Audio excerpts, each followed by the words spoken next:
Hello po sa inyong lahat mga ka-crypto. Ako po si Pinoy Crypto Trader at sa video na ito ay atin pong pag-uusapan ang tungkol sa balitang ito na may kaugnayan kay Shiba Inu. Kung saan ang sabi po rito ay Shiba Inu team says SHIB may reach 40 digits 8845 before Bitcoin halving. Yan, meron na pong isang Shiba Inu team member at yan, sasabihin ko na po kung sino siya. Siya po ay walang iba kundi ang marketing specialist ng SHIB team na si Madam Lucy. Yan, at sabi po niya ay magagawa na pong akyatin ni Shiba Inu ang presyong 40 digits 8845 bago pa sumapit ang Bitcoin halving. At yan yung presyong 40 digits 8845 ay ang previous all-time high po ni Shiba Inu o yung kanyang pinakamataas na nakamit na presyo sa kanyang buong kasaysayan na performance. Ayan, or historical performance. Kaya yan, atin pong aalamin kung bakit niya nasabi ito. Pero bago po tayo magpatuloy ay nais ko lamang po munang bigyang linaw ang aking disclaimer kung saan ang nilalaman po ng video na ito ay hindi po ito isang financial advice. For education and information purposes lamang po ang layunin nito. Maliban po dito ay nais ko na rin pong magbigay babala na wala pong kahit anumang group chat ang Pinoy Crypto Trader. An official of the Shiba Inu ecosystem team has expressed that SHIB could engineer a miraculous comeback in the next few days to crack its all-time high before the Bitcoin halving. Kaya yan, si Madam Lucy po ito, isang official, yan, isang opisyal ng Shiba Inu ecosystem team. Yan, siya po ay naglabas ng kanyang pahayag na itong si Shiba Inu ay magkakaroon ng isang miraculous or milagro na pagbabalik dito po sa ilang paparating na mga araw. At ang gagawin daw po niya ay ikakrack po niya or babasagin niya ang kanyang all-time high na presyo na nasa 40 digits 8845 na ating pong binanggit kanina. At magagawa daw po ito ni Shiba Inu bago pa maganap ang Bitcoin halving na atin pong inaabangan dito po sa buwan ng Abril. This view came from Lucy, Shiba Inu's marketing specialist. Lucy conveyed her optimism about Shiba Inu's performance in a recent post on X. She disclosed that she had bought Shiba Inu's dip amid the asset tanking by over 23% to 40 digits 23 within the last 7 days. Bought the dip, my lovely SHIB. Yan, Lucy remarked. Kaya yan, gaya ng sinabi ko kanina ay si Madam Lucy po yan. Yung nakapagsabi na magagawang akyatin ni Shiba Inu ang presyong 40 digits 8845 bago pa maganap ang inaabangan po nating Bitcoin halving. At ayon po sa kanya, ay nitong bumagsak po itong si Shiba Inu sa mababang presyo nito. Yan po yung tinatawag na dip, Shiba Inu dip. Yan, kapag sinabi po natin Shiba Inu dip ay bumagsak po siya sa kanyang pinakamababang presyo. Yan, at ayon po kay Madam Lucy ay nagawa daw po niyang makabili sa mababang presyo nito. At yan po ay sa presyong 40 digits 23. Yan, nabili po niya ito nitong nakalipas na 7 araw. Yan, ito po yung actual na tweet ni Madam Lucy. Yan, bought the dip, my lovely SHIB. Yan, ang ating minamahal na si Shiba Inu. If someone can pull miracle recovery is SHIB. I'm expecting all-time high soon before or shortly after BTC halving event. Kaya yan, yung kanyang matitinding pahayag rito. Kung kung tayo ay naghahanap yan ng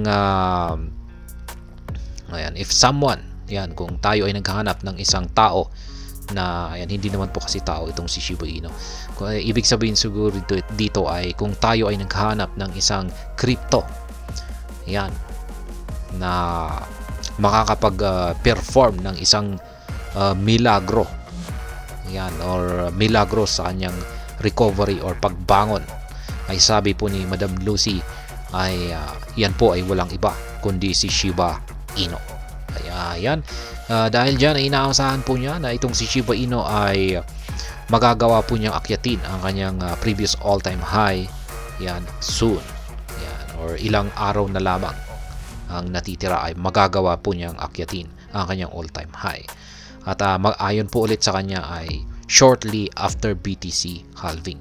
Kaya ayan, tindi ng kanyang inilabas dito na prediction para kay Shiba Inu. Ito po kasing si Madam Lucy. Yan. Meron po siyang parang nalalaman sa loob. Ayan, kasi part po siya ng team developers. At base pa sa mga naunang mga pahayag nila or announcement sila ay may secret, parang may sikreto daw na hindi pa nailalabas or inilalabas ng Shiba Inu team. Yan, isa daw po itong sikreto na yan na nga na-content natin sa nakalipas na video na yung sikreto daw na ito ay ito daw yung talagang tuluyang magpapataob kay Dogecoin. Kaya ayan, bilang isang part po ng development team, itong si Madam Lucy ay meron siyang alam niya kung ano yan, yung sikreto na yan. Kaya yan po siguro yung kanyang sinasabi rito. Nagbibigay po itong si Madam Lucy ng parang mga palatandaan na rin or hint kung ano nga ba yung parang inihahanda ng mga team developers natin dito kay Shiba Inu. Kaya ayan, mukhang parang kung pag siya ay naglalabas ng kanyang statement dito ay parang napaka-confident po niya. Kaya ayan. The screenshot accompanying the post suggested the Shiba Inu marketer reaccumulated SHIB tokens at around 40 digits 24 with $989.08. Lucy expressed great satisfaction buying Shiba Inu's dip, noting she expects a miracle recovery soon. Kaya ayan po ulit. Meron po siyang screenshot dito kung paano po siya traded for Shiba Inu.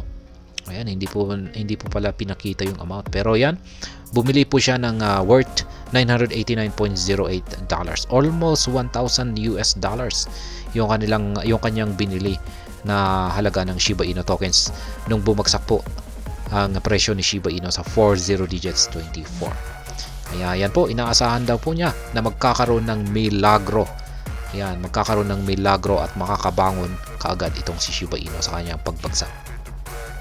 Moreover, Lucy stated she expects Shiba Inu to crack its 2021 all-time high in the coming weeks. Her expectation is before or immediately after the Bitcoin network undergoes the much expected halving. Kaya yan po ulit, babasagin daw ni Shiba Inu ang kanyang previous all-time high na kanyang nakamit nitong nakalipas na taong 2021. At yan po ay magaganap dito sa paparating na ilang mga linggo. Yan, posibleng mangyari daw po ito bago pa maganap ang Bitcoin halving. Kaya yan. Kaya nang sinabi ko kanina ay ayan nga. Itong si Madam Lucy ay alam po niya kung ano talaga yung ginagawa ng mga team developers sa loob or yung kanilang mga projects na inihahanda. Kaya kung minsan ay nagbibigay na rin po siya ng mga hint or palatandaan. Kaya yun nga lang at syempre hindi niya sinasabi lahat. Kaya ayan, hanggang dito na lamang po tayo sa video na ito. Sana po ay inyong nagustuhan ang aking paliwanag sa video na ito. Kung inyo po itong nagustuhan, pakiclick lamang po ang like button nito. Para naman po sa mga bago lamang dito, kayo po ay aking inaanyayahan para mag-subscribe. Pag-click na rin po ang bell icon nito dahil ito po ang siya magsisilbing notification nito sa mga bago kong videos na akin pong ina-upload sa aking YouTube channel na ito. Marami pong salamat sa panonood, ingat po tayo lagi at God bless po sa ating lahat.